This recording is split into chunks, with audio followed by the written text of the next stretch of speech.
Triathlon is a very unique sport. It's made up of 3 disciplines, obviously swimming, biking and running, but it's how you put these together that makes up the single discipline of triathlon. I think that's important to remember for racing and very important for training. It's not training those 3 disciplines in isolation.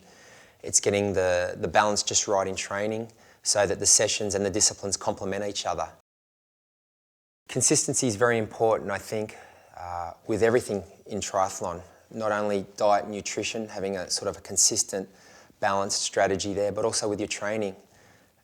It's very important to have a consistent approach in terms of building your fitness. That's the way the physiology of the body works. You build endurance and strength from consistent training, and it's also the way that you prevent injury by training in a consistent manner, not overloading for a week or 2 at a time and then doing nothing for a couple of weeks. A more consistent approach is the way to go in terms of building your endurance and strength from a performance perspective, but also from an injury prevention perspective. One of my favourite pillars of Ironman triathlon is endurance. Ultimately, it's an endurance event, and you need to build your endurance up in a consistent fashion over a number of weeks and a number of years. So it's important to be able to cover the distance, but also it's a race as well. You want to cover the distance as quickly as possible. So you need to build your endurance in a consistent fashion, prevent injury and stay healthy.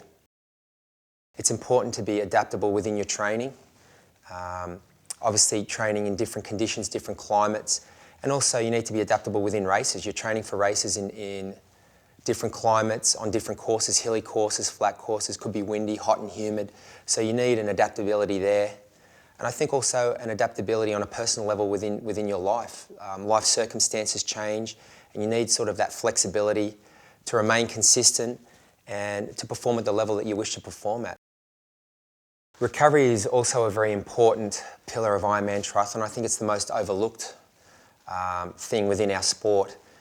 We touched on consistency and adaptability, and I think tying into both of those things is recovering well. You can't have great consistency unless you recover well between sessions and between weeks, from week to week. And I feel a lot of triathletes, myself included, often overlook it. It becomes the least important on your list of priorities, but I think that needs to change. If you want to have a good long-term build-up to a race, it's important to get through sessions as well as possible and hit your benchmarks or your KPIs, but you also need to recover well so that the next session can be as good as it can be. There's lots of things you can do and implement into your daily routine to help your training.